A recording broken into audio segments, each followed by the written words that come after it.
Assalamualaikum warahmatullahi wabarakatuh. My name is Ayu Maisara binti Adnan. So I will share about the issue about Lizija resign from BAM.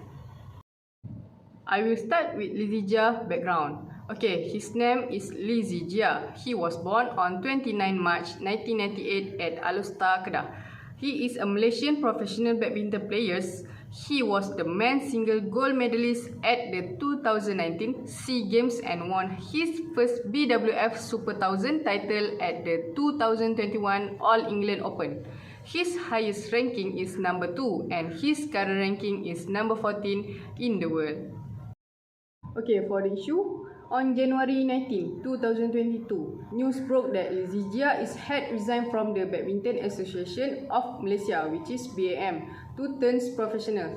BAM's President Tan Sri Muhammad Norzal Zakaria confirmed that the world number 7 tendered his resignation on January 11.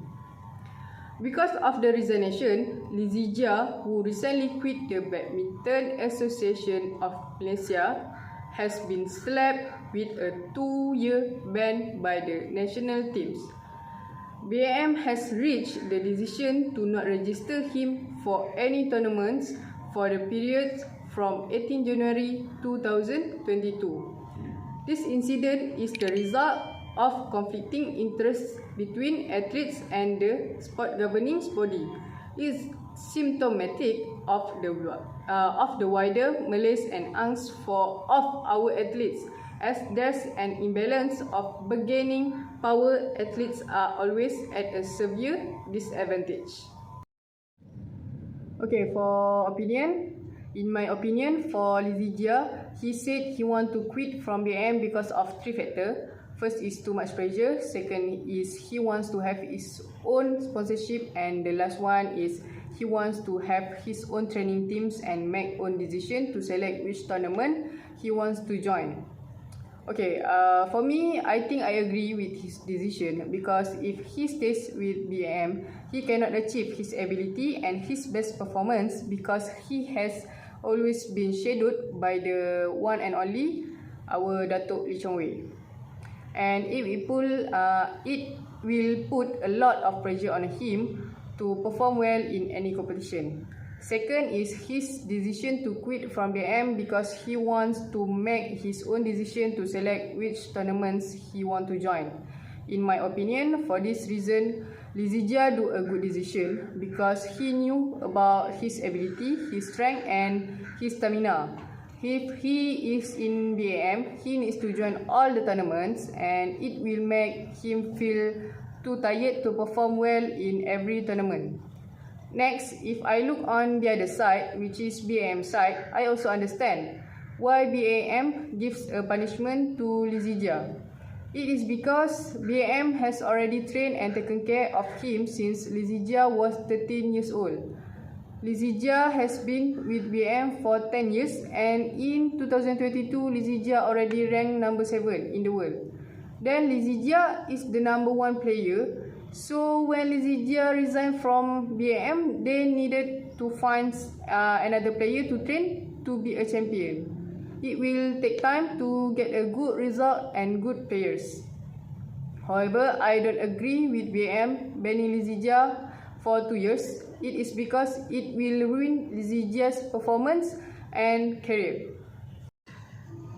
The recommendation that I can give is Lizija and BAM need to give and take it whatever decision. It is because whatever decision that Lizija make, either stay with BAM or quit from BAM, he still competes for Malaysia and brings Malaysia's name.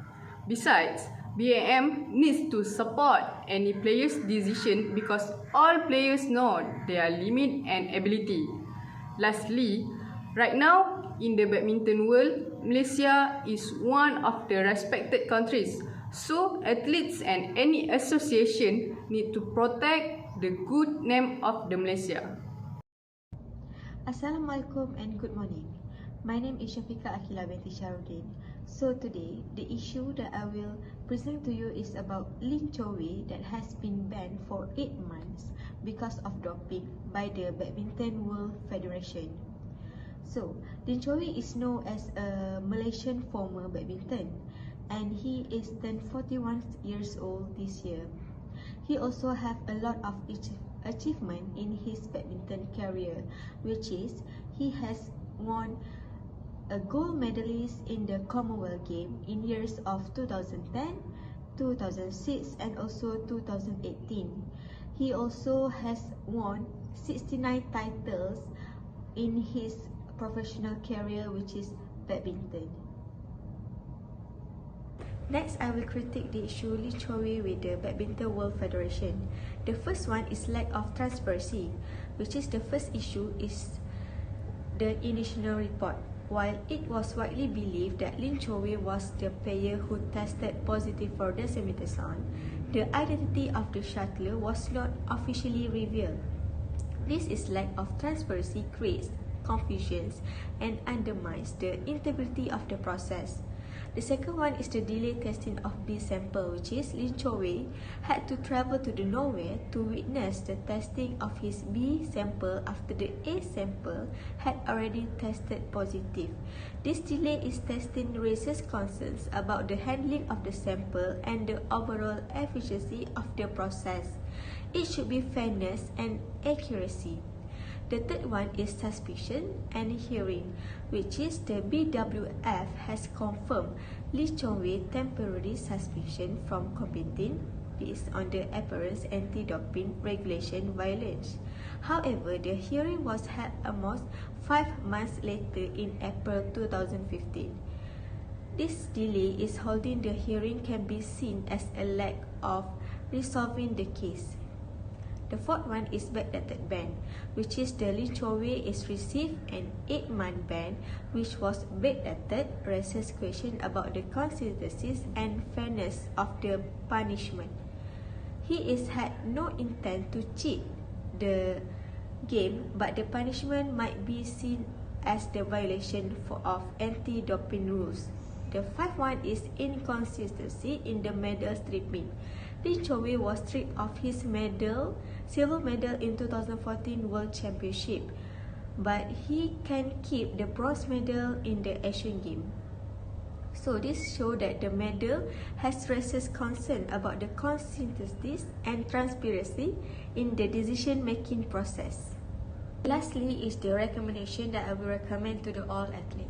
The first one is educate the athletes, which is the athletes should receive comprehensive education about the World Anti-Doping Agency regulation, the list of banned substances and also the potential consequences of using prohibited substance. This will help to ensure that they are well informed and aware of the rules they must do. The second one is in transparent testing procedure, which is maintain a transparent and well-documented process for a drug testing, including clear procedure for sample collection, storage, and also analysis. This will help with the test result. The third one is robust the anti-doping programs, which is the athlete need to know the anti-doping program national and also international level, so that they can avoid all these issues before the competition. The fourth one is educate support for rehabilitation, which is provide athlete with a proper medical support and rehabilitation programs to ensure that they can recover from injury before the tournament, so that they will not use any medicine that will occur to the doping issue. The fifth one is strict penalties and also deterrence, which is ensure that the penalties for doping violation are appropriately strict and act as a strong dividends. This is because it can help the athlete to prevent themselves from the anti-doping issue. The sixth one is continue research and development, which is they have to do some research on the anti-doping technologies to stay ahead for the new potential for the doping method of substance, which is can help the athlete to do the integrity and protect the athlete.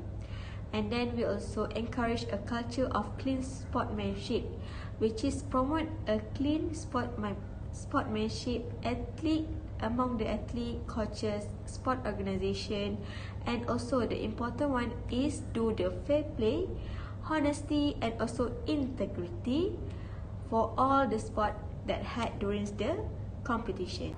Assalamualaikum. My name is Nur Farayuni Azrawil binti Tawil, and my metric number is 2021468102. So the ethical issues that I will talk about is racial comments on social media. We proceed with the biodata of the athlete. Her full name is Hanis Nadia On. She was born on 4th November 1994. Hanis is a national hockey player representing Malaysia. She joined the national team on 2016. She has represented Malaysia for World Hockey League, Commonwealth Games, and also Asian Games. The issue of this athlete was she commented on an Instagram post on January 28th regarding the Bukit Jalil Stadium being smelly due to the presence of Malaysian Indians during A.R. Rahman's concert. Malaysian Indians being a target of racial prejudice in Malaysia, including the stereotype of being smelly. Hanis was lack of awareness of the controversy surrounding her comment until after it sparked online. She defended her remark as a joke, explaining that she meant the stadium was crowded with spectators and did not intend to be racist. The Malaysian Hockey Confederation (MHC) launching an investigation into the matter and expressing their disapproval of the players' action and stating that it would not be tolerated in any form. So, Hanis was suspended from all hockey activities for 1 year as a result of the investigation. The critique of these issues are offensive and insensitive remarks. Hanis' comment about the Bukit Jalil Stadium being smelly due to the presence of Malaysian Indians was highly inappropriate and offensive. It is a racial stereotype and showed a lack of cultural sensitivity. Her comment highlighted an existing racial prejudice in Malaysia against Indians, associating them with being smelly. Such stereotypes contribute to discrimination and harmful biases. Next, controversy and public reaction. Her comment caused controversy among online users, highlighting the impact of social media and potential for offensive remarks to spread quickly. So, this incident underscores the need for individuals to be mindful of their words and actions online. Next, investigating and respond. The Malaysian Hockey Confederation (MHC) launched an investigation into the matter, demonstrating their commitment to addressing racism. The MHC issued a statement expressing their disapproval of the players' action and emphasizing their zero tolerance policy towards racism. Lastly, suspension and consequences. Following the investigation, Hanis Nadia On was suspended from all hockey activities for 1 year. This decision was widely applauded as a positive step in addressing racism in Malaysian sports. The punishment not only served as a deterrent but also emphasizes the importance of cultural sensitivity and anti-discrimination training. The recommendations for these issues are sensitization programs. The Malaysian Hockey Confederation (MHC) should organize mandatory sensitization programs for all athletes and sportspeople to promote cultural sensitivity and raise awareness about racial prejudice. These programs should focus on educating participants about the diverse cultural backgrounds of Malaysians and the importance of respecting and embracing diversity. Next is social media guidelines. The MHC should establish clear guidelines and policies regarding the use of social media platforms, especially by athletes. These guidelines should emphasize responsible and respectful communication, cautioning athletes about the potential consequences of their words and actions online. Athletes should be encouraged to think twice before posting or commenting on social media, especially regarding sensitive topics like races. Next is community engagement. So the MHC should actively engage with local communities, including marginalized groups, to foster a sense of inclusivity and address racial prejudice. This can involve organizing events, workshops, or initiatives that bring together athletes and community members from diverse backgrounds. By promoting dialogue and understanding, the MHC can work towards building a more inclusive sporting culture. Next, zero tolerance policy. The MHC should establish a zero tolerance policy for any form of discrimination, including racism, within Malaysia sports. This policy should outline the consequences that athletes and sportspeople may face if found guilty of discrimination behavior. By implementing strict measures such as suspension or bans, the MHC can send a strong message that racism will not be tolerated and individuals will be held accountable for their actions. Lastly, the media campaign. MHC could collaborate with media outlets to launch campaigns that promote anti-discrimination and celebrate diversity within Malaysian sports. These campaigns can feature athletes from various backgrounds sharing their stories, emphasizing the importance of respect and unity. By utilizing the power of media, the MHC can reach a broader audience and influence public perceptions about racism in sports. So, implementing these recommendations will help create a more inclusive and tolerant sporting environment in Malaysia, where athletes and sport peoples understand the importance of cultural sensitivity and actively work towards eradicating racism from their words and actions. Assalamualaikum. My name is Nur Maisarah binti Muhammad Nur Azmi. I am from SR2436B. The issue that I am going to discuss here is favoritism against athletes. So, what is favoritism? Favoritism is the practice of giving special treatment to a person or a group. It is an unfair support shown to one person or group, especially by someone in authority. There are many cases of misappropriation and favoritism which tended to destroy confidence in officialdom in general. For example, favoritism can happen in family. Favoritism will only causes dissension and tension in the family. Each time this happens, it further undermines the child's relationship with the family. Chinese gymnast Xiao Ruoteng, who lost to Japan's Daiki Hashimoto due to alleged panel favoritism.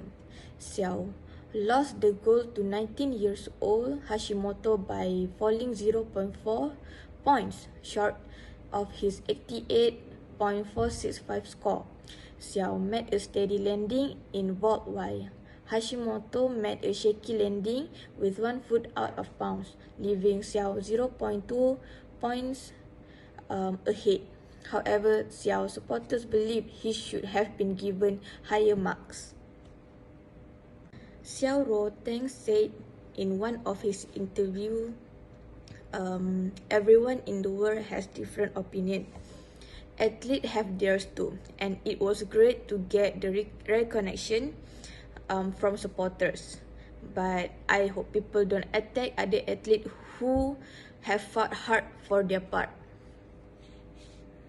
And what I like about the athlete is the athlete Xiao Ruoteng posted on his social media to thank his fans for their support, but asked supporters to be rational and not to attack the athletes as it is part of the game.